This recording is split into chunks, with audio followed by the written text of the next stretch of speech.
Hola, ¿qué tal? Bienvenidos a Opinión RCN, el espacio digital de análisis e información de Noticias RCN, que se transmite de lunes a jueves por noticiasrcn.com y sus redes sociales. Les recuerdo que ustedes pueden participar con preguntas y comentarios usando el numeral Opinión RCN. Bienvenidos.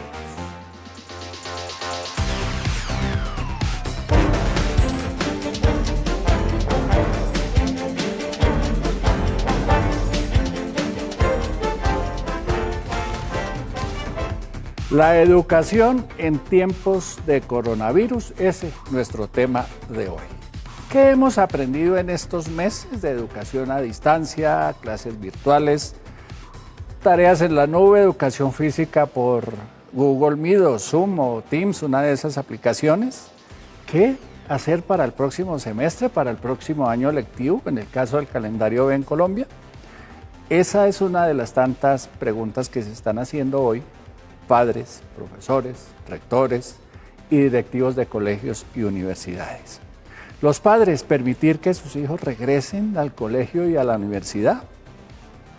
Los padres, ¿a qué le tienen más miedo?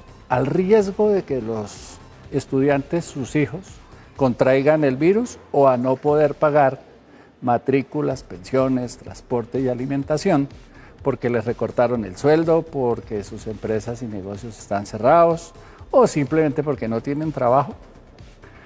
Sobre estos temas vamos a conversar esta tarde con la señora ministra de Educación, María Victoria Angulo, con el presidente de la Confederación Nacional de Padres de Familia, Carlos Ballesteros, y con el presidente de la Federación Colombiana de Trabajadores de la Educación, FECODE, Nelson Alarcón. También tendremos el reporte de una encuesta reciente hecha por la Asociación Colombiana de Universidades, sobre qué están pensando los estudiantes, qué sienten, cuáles son sus temores, cuáles sus expectativas frente a lo que viene. Empezamos con la ministra María Victoria Angulo. Ministra, buenas tardes, muchas gracias por aceptar la invitación.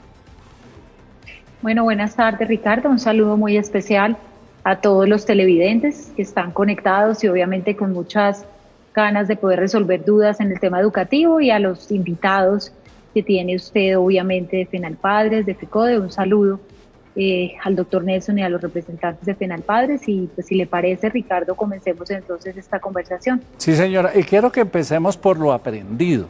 Esto no se lo esperaba nadie, nadie tenía un plan, nadie estaba preparado, nos cogió por sorpresa.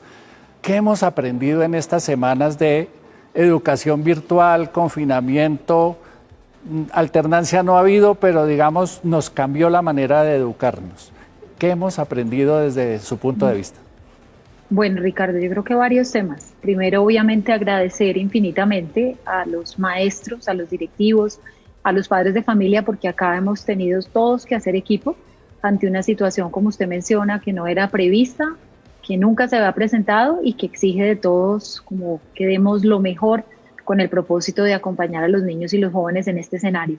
Segundo, yo creo que la solidaridad y la resiliencia han sido dos valores que, si usted ve el sistema educativo en todo su conjunto, no solamente desde preescolar, sino hasta educación superior, de programas y proyectos que hemos logrado consolidar gracias a que hay mucha generosidad de las instituciones a acompañar a sus pares. Y lo tercero, yo creo que dinamizar la velocidad de la transformación digital, que está para quedarse, no como un reemplazo a otros medios y a otros espacios, sino como un contenido que acompaña el diario vivir educativo y que puede volverse un elemento importante para complementar y para también dar acompañamiento en la zona rural. Y finalizaría con una lección que tiene que ver con la realidad de todos, también es el manejo de las emociones. Cómo no olvidar desde el sector educativo, obviamente, los temores, la incertidumbre, cómo poder darles manejo desde el hogar, pero también desde la institución educativa y desde los compañeros que están en toda la función pública, que venimos acompañando el tema desde las secretarías de educación también. Ministra, ¿usted ha fijado como fecha para retorno a clases o a la nueva normalidad, como se dice ahora, el 1 de agosto? Es decir, tenemos 2 meses para prepararnos. Empecemos de abajo hacia arriba, de los más chiquitos a los mayores. ¿Qué tenemos que hacer o qué tienen que hacer los padres para decidir si regresan o no con sus hijos al jardín, al colegio a la escuela, al colegio y después a la universidad. Empecemos con los chiquitos, los jardines. Perfecto, Ricardo. Lo primero, yo sé que obviamente en tiempos de pandemia y en tiempos de angustia e incertidumbre se hace lectura rápida de los documentos que a veces omiten una comprensión de los mismos. La directiva número 11, 12 y 13 no le dicen que todos los niños estarán en las instituciones el 1 de agosto, Ricardo. Y es bien importante que usted ayude a dar estas comprensiones. Lo que dice es que teníamos que comenzar un trabajo arduo que ya inició y que esta semana seguirá con unos lineamientos que estamos consultando, co-creando con distintos actores de la comunidad educativa y que le permitirá a los colegios y a las universidades y jardines estar en una fase de preparación. Esa fase de preparación era muy importante porque usted no lo tiene de un día para otro y esa fase de preparación se va a conjugar con la realidad de cómo evoluciona la pandemia en cada región. Para darle ejemplos a los televidentes, es muy distinta obviamente una zona rural que sea municipio no COVID, ejemplo departamento de Antioquia, a que estemos hablando de una gran urbe con realidades de contagio y de avance de pandemia distinto. Entonces siempre, Ricardo, la decisión la toman los entes territoriales y la toman con base en estar preparados, y ese estar preparados le permite a usted muchas cosas que son positivas para los niños, para los maestros y para las instituciones. Y es como usted no solamente tiene que tener los protocolos, sino tiene que tener muy claro los antecedentes de salud o de comorbilidades de los niños, de sus familias, de los maestros, pues usted va a tener que estar en una permanente flexibilidad que los cuida, los proteja, los atienda, pero también permita lentamente ir recobrando la presencialidad combinada con apoyo de estudio en casa. Eso sí que era bien claro, Ricardo, para dejárselo a los televidentes, para contarles un poquito el cronograma con los documentos que tengamos al final de la semana, que darán esta guía pedagógica y en materia de salud más detallada. Inicia no solamente los recursos con los que se va a acompañar para el sistema público el tema, sino también todo el proceso de coordinación con rectores, con maestros y de mucha pedagogía e información a los padres. Yo creo que acá no es un tema de actuar descoordinadamente, tenemos que hacerlo en equipo, entendemos los temores de los padres de familia, también entendemos que parte del ciclo educativo en muchas regiones del país, donde ha tenido una evolución distinta a la pandemia, donde no se ha presentado casos de COVID, pues demandan también que los niños puedan volver a la presencialidad y a lo que eso les representa, porque evidentemente con todos los esfuerzos que hemos hecho para acompañar el estudio en casa, también la presencialidad trae efectos positivos, Ricardo. Entonces, información clara, no generar desinformación. Esto lo vamos a ir haciendo en cada uno de los secretarios de educación irá aterrizando esto. Y a partir de agosto lo que encuentran es un sistema educativo listo, con un alistamiento previsto para el momento en que sea oportuno hablar de esta alternancia y de esta gradualidad que tendrá que evaluar muchísimo, no solamente la evolución de la pandemia, sino todos los protocolos asociados para reaccionar asertivamente como sistema. Y en educación superior, y con esto voy terminando esta pregunta, usted tiene que junio y julio se habilitaron laboratorios de práctica, cada universidad está presentando la propuesta a la entidad territorial para revisar que los grupos obviamente no superen el número, que no haya procesos de aglomeración, que estén todas las normas de bioseguridad, y con estos laboratorios pueden ellas culminar el semestre que se encuentra actualmente en curso. Y a partir del segundo semestre, a partir de agosto, también, al igual que lo que he mencionado para el resto del sistema, mirar cómo evolucionan las estadísticas a nivel de cada una de las ciudades e ir definiendo los modelos y los momentos para trabajar alternancia. No es lo mismo, ministra, un niño que está en el jardín a un muchacho que está en bachillerato y a un universitario. Los padres van a tener que tener unos elementos de juicio para tomar esas decisiones. En el caso de los niños más pequeños, ¿cuáles son las claves para tomar la decisión? Gracias, Ricardo. De acuerdo. En el caso de los niños más pequeños, en el caso nuestro de los mayores de 2 años en adelante, venimos haciendo un trabajo muy fuerte con el Ministerio de Salud, con delegados no solamente de la especialidad de pediatría, sino también de todo lo referido a salud emocional y bioética, para, como ustedes vieron, ir tomando primero gradualmente las medidas que les permiten hacer un tiempo de actividad física, e igualmente será el mismo proceso con todo el detalle, también además de revisión de vacunas y demás, que debe hacerse para el retorno a las aulas. Usted lo ha dicho muy bien, son distintos los tiempos, los hábitos, dependiendo de la edad de los niños que estamos hablando en el sistema, y eso también está siendo tenido en cuenta. El presidente y usted han insistido mucho en la palabra alternancia y la verdad creo que todavía no asimilamos bien en qué consiste la alternancia. Bueno, este es un término, Ricardo, que no solamente pues, se ha usado en Colombia, sino es en general el término que los distintos países vienen acuñando al momento donde hay una invitación para que el sistema gradualmente retorne. ¿Qué quiere decir alternancia? Que como usted tiene lecturas de la evolución de la pandemia distintas por región y en cada momento, usted tiene que tener un sistema educativo flexible que le permita definir los momentos donde usted puede promover la presencialidad con trabajo en casa. Y se lo digo por variables como la infraestructura, el tamaño y la atención de niños por institución, el tamaño de los grupos, de los docentes, las condiciones de los mismos y cómo lograr usted, porque definitivamente de cierto momento en adelante, cuando lo define a cada ciudad, la presencialidad le va agregando una instancia donde usted puede generar coordinación y además puede definir dónde están esos baches de conocimiento y de aprendizaje para poder seguir apoyando. Sabemos que este es un año que no es tradicional, no es igual. La valoración o la evaluación de cada uno de los niños o de los jóvenes no es para rankear, lo saben muy bien los maestros, que es un proceso de verdad de genuino interés en saber cómo está en materia no solamente emocional, que es muy importante, sino a nivel de conocimiento. Así que alternancia en términos sencillos es encontrar el momento oportuno según las autoridades locales para poder iniciar una combinación de presencialidad y de trabajo en casa que nos permita algo que yo hablaba con usted, Ricardo, antes de la entrevista, y es mantener todas las medidas de cuidado y de distanciamiento social.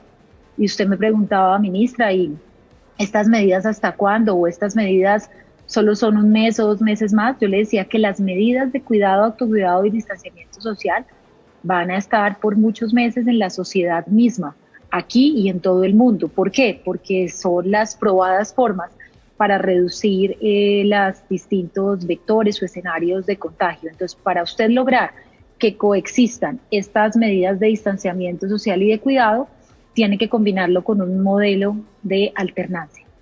Aquí me están, y le voy a hacer la pregunta antes de seguir con los siguientes procesos, porque me parece que es una observación general que hace don Pedro Castillo, es un padre toma una buena decisión si decide no mandar su hijo al colegio. ¿No sale más caro el remedio que la enfermedad de pronto, ministra? Bueno, un saludo a don Pedro y seguramente a quienes tienen esta inquietud. Como ministra de Educación estoy en el deber de decirles, yo entiendo obviamente la afectación económica de las familias, de la realidad que no ha sido sencilla, y lo hablo por los niños y los jóvenes del sistema de educación privada. En el sistema público, como usted sabe, Ricardo, ellos no tienen que asumir ningún costo, y allí el mensaje sería que hagamos equipo, y hagamos equipo entre los padres, entre los maestros, para encontrar formas donde el niño y el joven esté cuidado, la familia tenga tranquilidad y podamos ir incursionando progresivamente a una combinación de metodología. Mismo mensaje para la privada, adicionando un tema que seguramente usted también lo tiene dentro de las preguntas, y son los apoyos que ya esperamos comiencen a operar a partir de la semana entrante para los padres de familia de colegios y jardines privados, e igual para los universitarios. ¿Y por qué se lo menciono? Porque yo creo que en esta decisión hay que combinar unas 4 variables. Hay una para los padres de las instituciones privadas, que es una motivación económica, y que allí pues vienen las distintas medidas que se han tomado para colegios y jardines, pero también para padres, que es particularmente la línea del Fondo Solidario de la Educación para padres de estratos 1, 2, 3, 4, 5, pero tienen un porcentaje distinto de condonación, dando prioridad a los estratos más bajos socioeconómicamente. Hay otro motivo y es el temor de los padres a la evolución mismo de la pandemia, al contagio, que es entendible y que por eso tenemos que hacer mucha pedagogía e información de los protocolos que se irían a adoptar, de los momentos y demás, que un tema de una imposición, Ricardo, un tema de una construcción también de confianza en los escenarios para ir avanzando. Hay un tercer motivo que también lo menciono porque es muy importante y muy importante también en los escenarios de educación pública, y es no cesar de esforzarnos en las distintas instancias porque los niños hagan procesos de abandono o abandonen procesos académicos. ¿Por qué lo menciono? Estamos activando en este momento distintos procesos de búsqueda activa con las secretarías de educación, porque a veces por falta obviamente de conectividad o de mayor interacción de los padres con la institución educativa, pueden tomar decisiones como las que usted pone ejemplo o como las que preguntaba don Pedro, de si decidían en estos meses que su hijo no participara en el proceso educativo. ¿Qué pasa cuando se combinan todos estos temores? Yo creo que no podemos perder de vista que claramente está el tema de salud y el tema de cuidado, pero también todo lo que ayuda a los niños y a los jóvenes en este proceso, no solamente temas como el aporte nutricional, sino el encuentro, el avance en aprendizajes y no distar o no quedarse aparte de un proceso educativo que, como lo han dicho muchas organizaciones internacionales, UNESCO y demás, yo creo que ningún niño se debe quedar atrás del proceso mismo. A pesar de todas estas coyunturas, tenemos todos que luchar porque el proceso educativo continúe con los distintos cambios que hemos mencionado. Usted usó una palabra que me parece que interpreta lo que Daisy Carolina Manjarres piensa. Dice, los colegios no tienen las condiciones para garantizar bioseguridad a los estudiantes. Eso todavía no lo sabemos, ¿o sí? Ricardo, muy bien la pregunta de Carolina. Ese es el trabajo que tenemos que hacer. Usted ahorita señalaba mucho los meses de junio y julio. Los meses de junio y julio son no solamente para construir los protocolos, sino para ponerlos en marcha.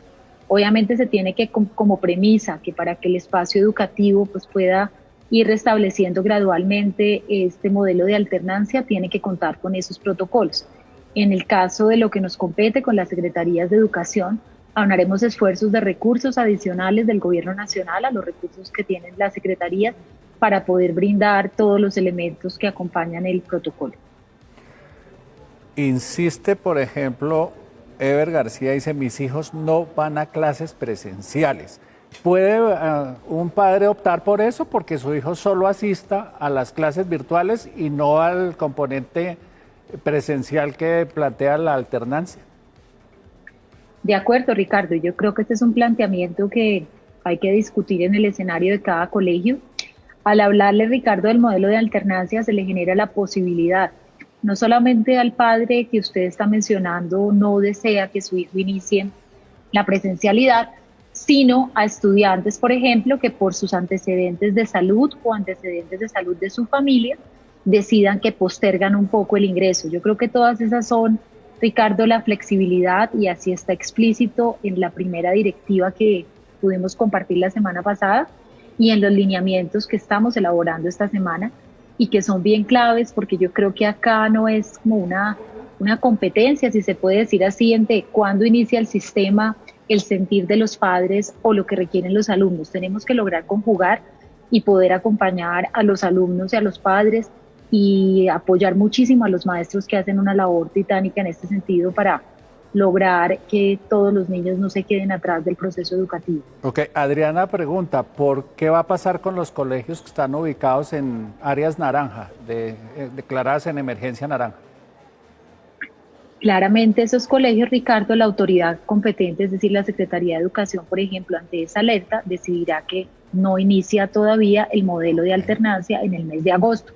Esto me gusta mucho que usted me lo vuelva a preguntar para que quede muy claro. Por eso el Ministerio de Salud ha definido una batería de cerca de 9 indicadores, que son indicadores como el que refiere la televidente, pero muchos más que permiten tomar decisiones en esa materia. Muy bien. Ahora sí, una que tiene que ver con los padres. Veo, es mi opinión, no la de la ministra, claro, que los padres no estamos confiando en que nuestros hijos son capaces de cuidarse. ¿No tenemos algo de responsabilidad en eso también? Ricardo, yo creo que es genuino el temor o la angustia de los padres y de la sociedad colombiana frente a un tema que no conocían y frente a un tema que obviamente a nivel mundial las instancias de educación estamos todos los días construyendo para generar los escenarios, para dar mayor información a los padres de familia. Usted me decía antes de que comenzara esta entrevista que era clave, diversos espacios han comenzado algunas asociaciones de padres y estarán todas seguramente en muchos espacios donde tenemos que acompañar las secretarías y el ministerio para ir resolviendo estas dudas y para a partir del valor pues de la confianza y sobre todo de una información compartida, lograr pues ir reduciendo estos temores y poder ir de manera gradual, progresiva y con la responsabilidad del caso, reactivando o combinando actividades presenciales con actividades de educación en casa. Mire, está tan buena la participación que yo no voy a hacer preguntas, voy a tratar de leerlas de la gente. Una desde Cali dice, ¿las universidades le pueden cancelar el semestre a un estudiante cuyo padre prefiera no enviarlo el siguiente semestre? ¿Puede perder el cupo en la universidad? Mire, yo creo que aquí, y ahora que hablaba Ricardo, usted de la entrevista, de la encuesta, perdón, que hizo la Asociación Colombiana de Universidades, todas las universidades están haciendo el mayor esfuerzo, Ricardo, por adaptarse, por generar distintos esquemas de apoyo y financiación, a eso se suman los del gobierno, y yo creo que ahí es clave una conversación del padre con la institución educativa y del alumno, ¿no? Que en este caso ya estamos hablando de un mayor de edad, de cómo va su trayectoria, de qué mecanismos financieros podría tener para continuar, y más que perder, porque yo creo que la filosofía de las instancias educativas no es como de perder en un sentido estricto, si usted estuviera haciendo como un examen, estamos también valorando alternativas, porque estos meses o estos espacios donde el joven, digamos, se desconecta un poco de la actividad educativa tienen un impacto y estamos tratando de que este sea el mínimo, de minimizarlo.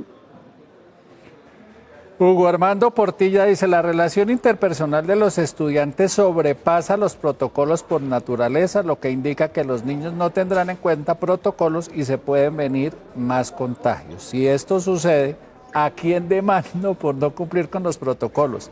¿Al colegio, a la secretaría o al ministerio? Más que preguntarse a quién demanda, creo que lo que debemos hacer entre todos, y eso viene liderado por el Ministerio de Salud, la semana pasada compartían un estudio, particularmente la Universidad de los Andes, sobre la incidencia que ha tenido el COVID en niños, por ejemplo, y según sus estimaciones, pues una observación alrededor de vectores de contagio diferente a la que se había hablado unas semanas anteriores. Seguramente así usted podrá encontrar diversos estudios. Más que a quien demandar, obviamente está en todo su derecho, pues la persona o el ciudadano que lo consulte. Yo le haría la invitación de que aquí entre todos estamos tratando de encontrar soluciones. Es obviamente un gran desafío para el padre, pero también es un desafío para los maestros, para las directivas y para los colegios. Entonces, como mencionaba usted un poquito, Ricardo, clave la cooperación y la corresponsabilidad y tener buena información. Aquí hay una pregunta que me parece que se resuelve sola, pero doña Nelly tiene la inquietud, dice, mi hija tiene una enfermedad crónica pulmonar y asma, es un riesgo muy grande y no están pensando en esos casos. Ahora, ¿cómo envías al hermanito que traiga el virus a la casa? Caso particular. Claro que se están pensando, doña Olga, ¿el nombre es Nelly, doña Olga o Gloria? Nelly. Ah, Nelly, perdón que escuché mal. Un saludo a doña Nelly, y claro que se está pensando, parte del protocolo tiene que ver con preexistencias a nivel de salud que tengan los docentes, los directivos, los estudiantes, y qué compone la unidad familiar de ese niño o ese joven.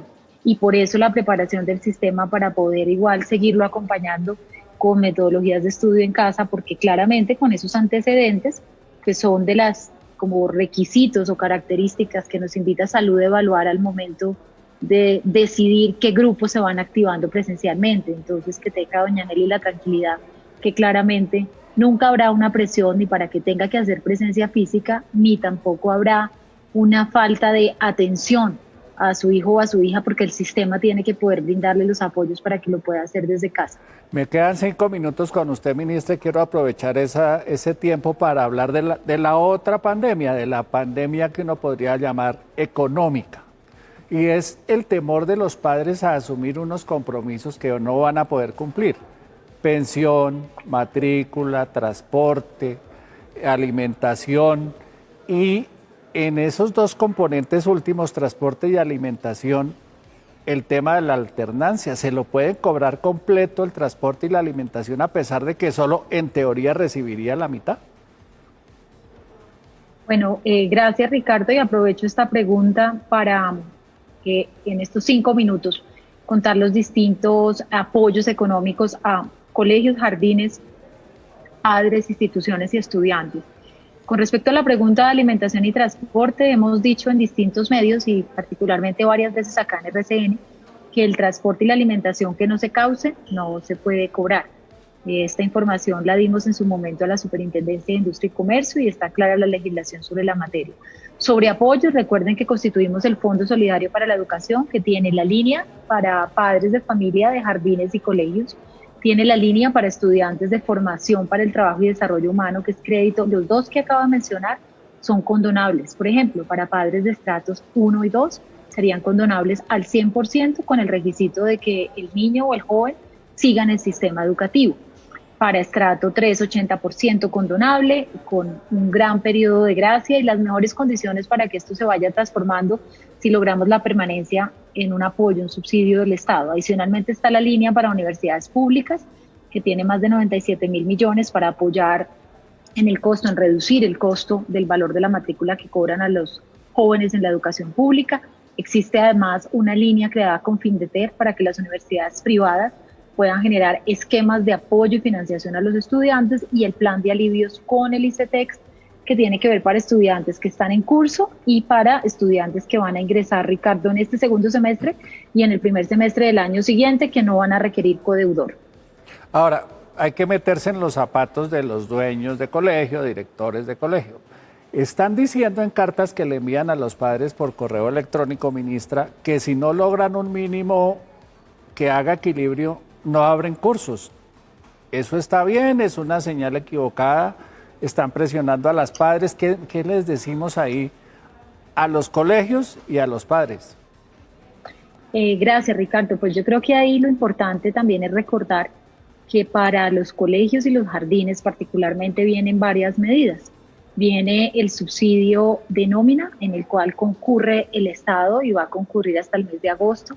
Y en los últimos decretos que se emitieron la semana pasada, se subsanó o se aclaró un requisito que permite que muchos más colegios puedan acudir a este subsidio de nómina, a lo respectivo en el tema de las primas de sus colaboradores, al porcentaje de descuento de IVA a quienes están en inmuebles que son alquilados y otras medidas de carácter tributario, justamente para ponernos en el zapato, Ricardo, de la situación financiera de colegios y jardines, y una línea especial con el Fondo de Garantías que va hasta por 1 billón de pesos para jardines y colegios, para afectación tanto de temas de nómina como de capital de trabajo. ¿Por qué le hago esta lista? Esta lista se la hago porque el Estado concurriría con apoyo a jardín y colegios y también a padres de familia, bajo el entendido o con el, ¿cómo podríamos decir?, mensaje de corresponsabilidad, que sabiendo que la situación económica es retadora para todos, para padres y colegios, se van a poder llegar a acuerdos que permitan la continuidad. Recuerde que los apoyos para los valores de colegios y jardines van a apoyar el porcentaje importante de pensión de los siguientes 6 meses. Me quedan 1 minuto, ministra, 2, para que usted convenza a los padres de que es mal negocio dejar a sus hijos en la casa, a pesar del riesgo. Mire, yo utilizaría los 2 minutos para decirles lo siguiente, Ricardo, que creo que este espacio y muchos otros que me den permiten ofrecer claridades. Nosotros no hemos mencionado con el presidente que a partir del 1 de agosto todos los niños estarán presencialmente. Lo que hemos dicho es que tenemos que trabajar muy fuerte junio y julio para prepararnos, para que el sistema vaya haciendo una lectura por región de cómo evoluciona la pandemia y tomar decisiones responsables. También otro mensaje a los padres, y es que este trabajo muy detallado de las secretarías de educación lo harán con cada colegio, y entender el ejemplo que daba, por ejemplo, doña Nelly, de la enfermedad o preexistencia de salud de su hija. Todas estas variables van a ser tenidas en cuenta. ¿Y por qué es la invitación a que hagamos un esfuerzo conjunto, a que escuchemos temores, pero también vayamos dando más información? Porque obviamente que el niño o el joven esté en un proceso educativo es muy positivo para su formación, mitiga riesgos en otras materias. Hemos hablado mucho de la salud también emocional de los colombianos y también de los niños, jóvenes y maestros, y creo que hay que combinar estos elementos para, en un escenario que usted bien dijo al comienzo, nadie lo esperaba ni tenía perfectamente la solución sobre la mesa, hemos venido avanzando y hemos puesto todos, los padres, los estudiantes y los maestros, un trabajo pues muy importante, y la invitación es poder seguir haciéndolo y haciéndolo en equipo. Ministra, muchas gracias. Me están reprochando aquí que no hablamos de la calidad, pero creo que es que la calidad es un tema tan denso como este del miedo a regresar o de cómo pagar. Por ahora, y no creo que esté medida todavía la calidad de la educación, los resultados que pueda estar dando. Así que en otra oportunidad, ministra, la invito para que hablemos de la calidad cuando tengamos datos. Muchas gracias, buena tarde. Gracias, Ricardo. Un saludo a todos, muchas gracias, buena tarde. Al principio del programa, y le comentaba a la ministra, les contaba de una encuesta que Ascun acaba de hacer pública entre sus estudiantes o los estudiantes de las universidades, tanto públicas como privadas, sobre qué están pensando, qué están sintiendo los estudiantes en las universidades. Algunos datos interesantes, por ejemplo, el 12% está pensando que no regresa a la universidad. El 98% dice que estudia en el celular porque no tiene un computador o porque la conectividad de que dispone no le da para asistir. Y aunque ustedes no lo crean, una estadística muy preocupante. El 40 y tanto por ciento, lo vamos a ver a continuación en un video que nos hicieron llegar de Ascun, siente que no está preparado para estudiar de manera virtual. Miremos la encuesta. La consulta a estudiantes adelantada por la Asociación Colombiana de Universidades tuvo por objeto profundizar sobre 4 aspectos. Un primer aspecto, una caracterización general que nos diera cuenta de conocer condiciones socioeconómicas de los estudiantes. Un segundo tema relacionado con aspectos académicos, saber cómo tuvo el estudiante el tránsito en la condición de trabajo asistido o presencialidad remota.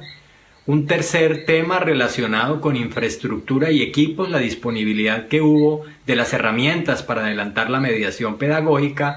Y un cuarto componente relacionado a la salud física y mental, saber un poco en este entorno del COVID cuál había sido la situación de los estudiantes alrededor de este periodo académico.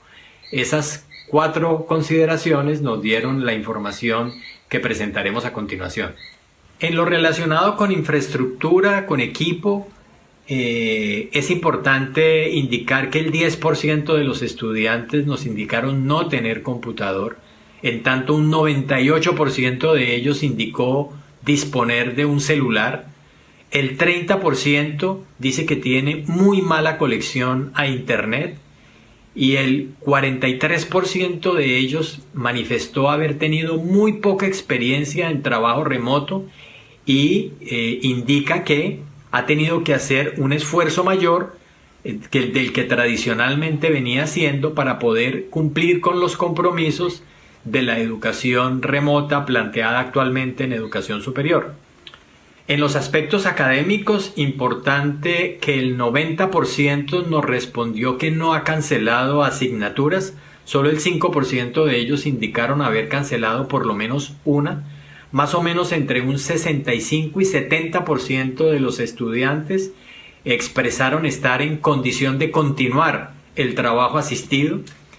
El 12% de los estudiantes sí está pensando en si continúa o no en la educación superior en el segundo semestre del 2020 y el 45% dice que ha hecho un esfuerzo mayúsculo para poder apropiar la metodología de trabajo remoto y poder cumplir los compromisos académicos exigidos por las instituciones de educación superior. En la categoría de salud física y mental nos pareció importante las respuestas relacionadas con que el 54% de ellos dice que desmejoró la comunicación y la relación con sus amigos. Dicen que un 59% de ellos siente que desmejoró su motivación respecto al proceso de formación. Un 40% dice que le ha tocado aumentar el esfuerzo para poder trabajar en la metodología remota o asistida por computador. Y un 7% de los estudiantes manifestó estar afectado en un familiar o una persona cercana por efectos del COVID-19. Ya escuchamos a la ministra, este es el sentir de los estudiantes en la encuesta de Ascun y nos faltan 2 factores determinantes, los padres y los profesores. Vamos a conversar con el presidente de la Confederación Nacional de Padres de Familia, Carlos Ballesteros, y con Nelson Alarcón, el presidente de FECODE. Empiezo con el señor Ballesteros. Muchas gracias por aceptar la invitación. Buenas tardes. A ustedes muy amable, muy buenas tardes para el equipo de trabajo, para el presidente de FECODE y para todos los miembros de las comunidades educativas en el país. ¿Qué están sintiendo y pensando hoy los padres de familia a pocas semanas del regreso a clases? Permítame decirlo con toda consideración, mucha angustia a los padres de familia, mucha zozobra, mucha incertidumbre frente a lo que se avecina, a lo que ha pasado. Nosotros, para adelantar, hemos hecho un censo a nivel nacional muy significativo en instituciones públicas y privadas. Hemos asumido una serie de videos personales de 40 y 50 segundos donde los padres de familia, a través de sus organizaciones, a través del Consejo de Padres o individualmente, nos han expresado el sentir de no querer regresar a las aulas escolares porque estiman que las condiciones de bioseguridad no le garantizan la vida ni la integridad a sus hijos ni a ninguno de los miembros de la comunidad educativa. Máxime que la ministra de Educación no se ha sentado del mismo lado de la mesa con los actores de la educación para ir concertando los protocolos de bioseguridad que demanda este proceso. Y los actores pues somos los que estamos hoy en parte referenciados. Presidente de FECODE, los presidentes de las confederaciones de educación privada, los padres de familia y por supuesto que hay que tener en cuenta la voz de los estudiantes. Esto es lo que nosotros hemos venido solicitándole hace muchos días a la ministra. Desde el 2 de abril le elevamos un pliego de solicitudes al presidente de la República, nos direccionó a 5 ministerios, solamente el Ministerio de Educación ha atendido la voz de los padres, nos reunimos en una videocharla con la viceministra y dio algunos parámetros, pero la verdad solamente estaban orientados a buscar la solución temporal de lo que tiene que ver con las deudas de los colegios privados que tenemos los padres de familia. Y bueno, ustedes ya conocen más o menos los resultados, que hay un borrador en limpio, hay unos pronunciamientos de la ministra en el sentido de que vamos a acceder supuestamente a unos créditos condonables después de que nosotros estábamos solicitando, era un subsidio solidario educativo para las familias que hemos perdido el empleo, que se han quebrado las empresas pequeñas, que la mayoría, como lo establecen pues, las estadísticas del país, somos trabajadores informales o independientes, y ahí hay un grave problema porque no hay cómo subvencionar la educación en el sector privado, y allí las angustias son mucho más grandes que inclusive en el sector público, en donde debemos reconocer que la problemática de aprestamiento, de dotación inmobiliaria, de equipamiento para la llegada de los estudiantes no está en las mejores condiciones, y a través de este medio, don Ricardo Galán, y a través del doctor Juan Lozano, pues podríamos hacer llegar una cantidad de pruebas documentales, sobre todo videos que nos demuestran que los padres de familia recorrieron sus instalaciones con una videocámara o un teléfono celular y están evidenciando cómo se encuentran deterioradas las instalaciones físicas de los colegios oficiales con la negligente pues, acción del Estado, y eso no nos permite tener seguridad, y ese es es uno de los muchos miedos de los padres de familia. Nelson, ustedes hicieron una protesta la semana pasada que más o menos está de acuerdo con lo que piensan los padres, ¿o me equivoco? No, bueno, muy buenas tardes, un saludo cordial y fraternal a usted, Ricardo, muchas gracias por la invitación, al doctor Carlos Ballesteros, un saludo cordial y respetuoso, y saludar a todos nuestros televidentes y a quienes nos escuchan también, muy importante este espacio. Claro que sí, creo que vamos en la misma línea, creo que aquí nosotros, como siempre lo hemos dicho desde FECODE, primero la vida, aquí es primero la vida de nuestros jóvenes, de nuestros niños, de nuestros padres de familia, de los docentes, directivos docentes, administrativos, personal de servicios generales, de vigilancia, porque hoy precisamente no están las condiciones y a la vez hoy el gobierno se ha dedicado irresponsablemente, como nosotros lo hemos dicho, como yo lo he manifestado en muchas oportunidades, a decretar y a legislar, hoy aprovechando el estado de emergencia económica y social, el estado de emergencia sanitaria, a promulgar decretos legislativos y directivas ministeriales como la 11, la 12 y la 13. Pero en este caso me refiero a la 11 y a la 12. A la 11 que tiene que ver con respecto a la educación pública y a la 12 de educación privada. Hoy, con base en la directiva ministerial 11 de retornar a las actividades a partir del 1 de agosto, nos parece algo irresponsable. eso sería un suicidio, eso sería un genocidio con nuestros jóvenes y nuestros niños y padres de familia y con los maestros y maestras. ¿Y por qué? Porque es que el gobierno mismo hoy se está contradiciendo. ¿Y por qué se contradice? Porque resulta que el señor presidente de la República y todo su equipo, en cabeza también del señor ministro de la Salud, dice el pico el punto máximo, ¿sí? O la curva llegará a su máxima expresión en el finales de agosto, primeros de septiembre. Otras personas especializadas, grandes científicos dicen, no, está en el mes de octubre. Y entonces, ¿por qué quieren volver? ¿Por qué quieren hacer ir a las aulas de clase a nuestros jóvenes y a nuestros niños? Claro que es importante que vuelvan, claro que es importante reencontrarse, pero es que aquí está en juego la vida de todas y todos. Y nos parece algo irresponsable por parte del gobierno nacional. Por eso nosotros realizamos los plantones el día 4 y vamos a desarrollarlos nuevamente este jueves. Vamos a hacer los plantones ¿con quién? Con nuestros compañeros líderes y activistas sindicales. Aquí no va a salir nuestros maestros y maestras. Se van a quedar en las casas los maestros, pero vamos a suspender las actividades virtuales por 2 horas en rechazo y protesta a esta medida del gobierno nacional. Le pregunto a los dos, ¿cuáles son, en su opinión y desde sus diferentes puntos de vista, las condiciones que se deben cumplir para un regreso a clases óptimo, seguro? Señor Ballesteros. Yo creo que una de las condiciones, y vuelvo y reitero, es una invitación a la señora ministra con consideración y respeto, que no parodie a Shakira siendo sorda, ciega y muda. Hay que acostumbrarse a escuchar a los maestros, a los padres y a la comunidad educativa. Una de ellas, el protocolo debe ser construido con quienes estamos dentro de las aulas escolares, dentro de la vida escolar, padres, maestros, etcétera. ¿Cuál es el protocolo mínimo? Primero, bioseguridad interna y externa. La bioseguridad interna tiene que ver con la limpieza de los colegios o la fumigación. ¿Cuántas horas al día? ¿A qué hora lo van a fumigar? ¿Durante qué días? ¿Cuánto tiempo a la semana? Eso es un clave. La limpieza de manijas, pasamanos, etcétera. El segundo es las baterías sanitarias y los lavados para manos. ¿Cuántos lavados hay hoy en día? ¿Cuántos se necesitan y cuántos se tienen que habilitar cada institución educativa? La tercera, los salones comedores, ¿están habilitados? ¿Cuántas veces al día tendrán que pringar la loza, etcétera, etcétera? La cuarta, en la dotación para los estudiantes, Ricardo. En Colombia supuestamente las cifras nos dicen que son 9.500.000 estudiantes y yo presumo que cada niño va a necesitar como mínimo un tapabocas diario.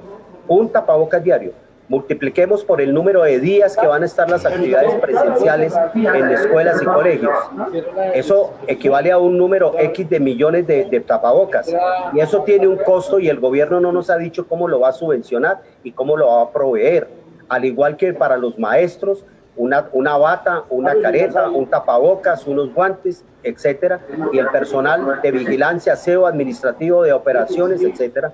Tanto en lo público nosotros pedimos, Ricardo, y creo que el profesor Nelson me va a dar el aval, pedimos que no sea solamente para el sector público, sino para el privado también, porque es que está inmerso todo el sistema educativo. Y los padres del sector privado también estamos sufriendo por la problemática que hay en escuelas y colegios, en jardines infantiles.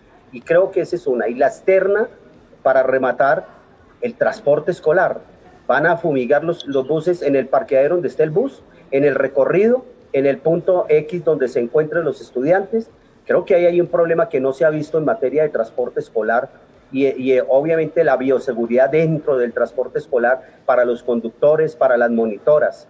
Creo que eso, y obviamente en el caso de alimentación escolar oficial, ¿cómo van a hacer para la bioseguridad y la protección de los conductores, de los manipuladores de alimentos en los colegios, en el transporte y obviamente cómo se va a tener ese cuidado para el momento de la entrega? Eso como mínimo requisitos, diría yo, que habría que tener en cuenta, amén de una serie de otras exigencias que hay que tener en cuenta, porque obviamente tanto los profesores deben certificarse que no están contagiados como los actores demás de la educación para poder entrar a una escuela o a un colegio. Observaciones y preguntas válidas todas. Nelson, las observaciones y las preguntas de los profesores, ¿cuáles son?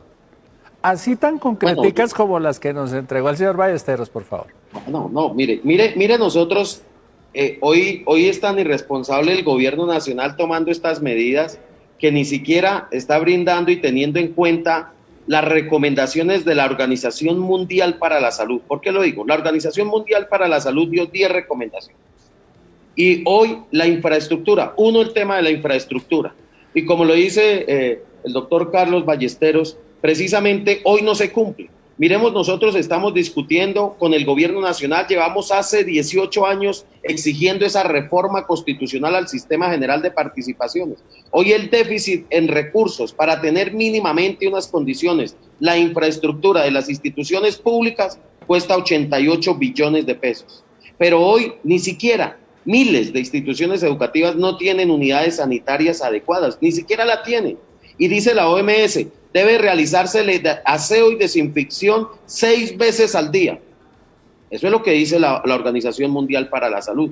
2, el tema del gel, el tema del tapabocas, el tema del jabón, el tema de todos los elementos de bioseguridad, la careta. Dice 3, la OMS, dice 1 pupitre por cada niño y distancia entre cada pupitre de 1 metro. Hoy las aulas de las instituciones públicas del país están 40, 45, hasta 50 niños. Entonces ni siquiera están. Muchos de los niños tienen que compartir 2, 3 niños el mismo pupitre. Entonces hoy no están los elementos. 4, el tema del transporte escolar. Dice 1 niño por silla y la distancia entre cada niño 1 metro. Hoy el transporte escolar público, lo hablo desde lo público, sí. Dice, hoy ¿cuánto tienen? 3 o 4 o hasta 5 niños en la misma silla y unos prácticamente encima de otros. Y el gobierno no ha girado, ni gira, ni girará los recursos. Hoy nos vamos a decir mentira porque el gobierno se ha dedicado a girarle los recursos, pero a los bancos y a las grandes multinacionales. Y comparto totalmente con el doctor Carlos Ballesteros acá el tema. Hay que subsidiar las matrículas de los estudiantes del sector privado. Aquí no puede ser que créditos, oiga, estamos en una situación crisis económica y el Estado tiene de dónde sacarlo. 53.000 millones de dólares en las reservas en el exterior y tiene 48 billones de pesos en el Banco de la República. Perfectamente puede sacar los dineros para subsidiar a nuestros estudiantes en sus pensiones del sector privado y subsidiar a nuestros jóvenes y nuestros niños. Entonces, para darle una verdadera condición. Hoy no están las condiciones. Hoy no están, Ricardo, hoy no están las condiciones. Vamos a aceptar la tesis entonces de que no es oportuno y no se dan las condiciones para volver al colegio. La alternativa es la educación virtual. Y le pregunto a los padres y a los profesores, ¿estamos preparados en Colombia para una educación de calidad virtual? ¿Estarían ustedes, padres de familia, dispuestos a sacrificar un año de clase presencial a cambio de una clase virtual? Y a los profesores, ¿están listos los profesores para dar educación virtual de calidad? Empiezo al contrario, por los profesores. Bueno, nosotros hoy son los instrumentos. Primero yo aclaro, la educación virtual existe desde hace mucho rato.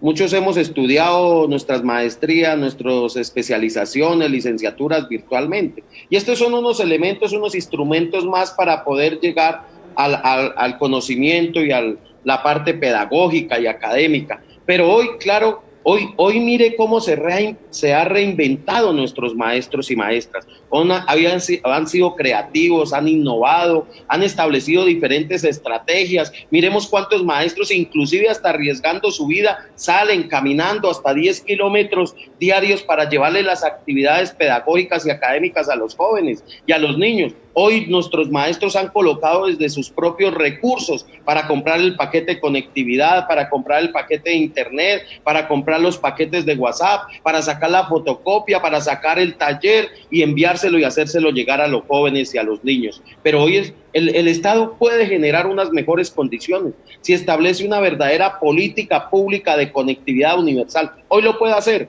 a través de un decreto legislativo. Para eso es que son esas facultades que hoy tiene el presidente y sus ministros y ministras, una verdadera política de conectividad. ¿Qué significa eso? ¿Qué significa conectividad universal? Bueno, nosotros ¿qué estamos planteando? Por eso nosotros en un documento que le enviamos a la señora ministra y que esperamos que nos reciba. Es que se me está acabando el tiempo. Por favor, sí, más concreto, entonces, se me está acabando el tiempo. Bueno, entonces, ¿qué le decimos ahí en Política Pública Universal? Que todas las multinacionales hoy, como Tigo, Claro, Movistar, todas las otras empresas, el gobierno nacional decrete una política pública gratuita para todas y todos, tanto en la parte urbana y la parte rural, y lo puede hacer. Y dos, que el gobierno nacional pueda comprar los equipos tecnológicos, o una tablet, o un computador, o un celular, mínimamente para que nuestros jóvenes y nuestros niños desarrollen las actividades. Hoy todos los maestros estamos colocando desde nuestro escenario todos los esfuerzos para mejorar la calidad de la educación, para llegar a los jóvenes y los niños, desarrollar todas las actividades pedagógicas y académicas, y seguiremos haciéndolo porque nos importa la vida y, por supuesto, la educación de nuestros jóvenes en el país. Gracias, profesor. Señor Ballesteros, ¿los padres cómo ven ese tema? 3 reflexiones sobre el tema, Ricardo. Una, se pretende volver con los niños a la presencialidad y resulta que los ministros, los secretarios de despacho, el presidente y la mayoría de los funcionarios públicos, inclusive el Congreso propuso que iban a continuar haciendo las sesiones virtuales. O sea, los de arriba haciendo todo virtual para protegerse y autoprotegerse internamente, pero a los niños hay que enviarlos a la escuela para poder correr el riesgo. Primera reflexión. La segunda, la interconectividad. Dicen las estadísticas y el Ministerio de Educación en su informe que solamente el 43% de la población colombiana tiene interconectividad. Pregunto, Ricardo, el otro 67%, ¿cuántos días, será que alcanzan en 30 días o en 40 días a montar todas las torres sin conectar todo el país, como dice el profesor Alarcón, gratuitamente? Yo creo que eso es un imposible, porque esa es la eficiencia del proceso de aprestamiento que tienen y de dotaciones. Y el otro tema, si muchos padres no tienen interconectividad, no tienen con qué cargar su celular para brindarle la educación a sus hijos, no tienen cómo pagar las cuentas, las pensiones, mucho menos para comprar un computador, Ricardo. Y no hablo en lo público nomás, en lo privado también hay muchas carencias. Entonces yo sí creo que me uno a la voz del profesor Nelson Alarcón, el presidente de FECODE, diciendo, aquí el gobierno tiene que meterse la mano, no comprando camionetas a última hora para remodelar el parque automotor de la presidencia, etcétera, o metiendo plata en misiles, sino en la educación y proponer la interconectividad gratuita para todos los colombianos, sobre todo la parte educativa, los computadores, y a prestar obviamente a los maestros, Ricardo, a los maestros. Usted pregunta si los padres estamos listos para asumir este compromiso. Pues lo hemos venido asumiendo paulatinamente, la responsabilidad. Pero yo complemento y finalizo aquí, Ricardo. El profesor Alarcón decía que la educación virtual hace mucho rato está, pero en educación superior y tal vez técnica y tecnológica. Pero en ninguna parte de la Ley General de Educación ni en otras disposiciones está reglamentada la educación para preescolar a 11. En ninguna parte educación virtual. Entonces, hoy me decía una madre de familia y una rectora de un colegio, ¿cómo obligamos a un niño de 3 años en un jardín infantil a que se conecte a la internet y aprenda a través de educación virtual si no puede prender él mismo el computador? Entonces tiene que estar el padre de familia todo tiempo con el niño, pero fuera de eso, son 40 minutos de clase nomás y el resto del tiempo no asiste el niño a clases. Creo que eso es un problema muy de fondo, profesor Alarcón, que el sistema tiene que analizar si realmente vale la pena. Los padres, y cierro aquí, don Ricardo, es que los padres me han pedido el favor que transmita a través de los medios de comunicación y así le hago llegar la voz a los estudiantes también, que en las condiciones que está, prefieren que se aplace el año escolar, prefieren que se determine como año sabatino, pero que no se arriesgue la vida y la integridad ni de los niños ni de los demás miembros de la comunidad educativa. A los dos, muchas gracias. A la ministra María Victoria Angulo también. Creo que nos da a los padres de familia un contexto amplio, cada uno con sus razones. Las situaciones se acomodarán a una u otra necesidad, posibilidad de los padres, ubicación, capacidad económica, etcétera, etcétera. Creo que este problema o esta discusión apenas empieza y tenemos que llegar a un acuerdo antes del 1 de agosto, según las señales que envía el gobierno en materia de educación. A ustedes, al doctor Alarcón, al doctor Ballesteros, a la ministra, muchas gracias por la sintonía y a ustedes también, por dos cosas, por estar ahí y la manera respetuosa como han hecho comentarios y preguntas. Que tengan un resto de tarde muy feliz. Mañana a las 5:30, otro tema de interés nacional aquí en Opinión RCN. A propósito de RCN, está liderando una campaña que se llama Ideas para Creer. Pues la asociación o la Cámara Colombiana de Confección nos hizo llegar sus ideas para avanzar.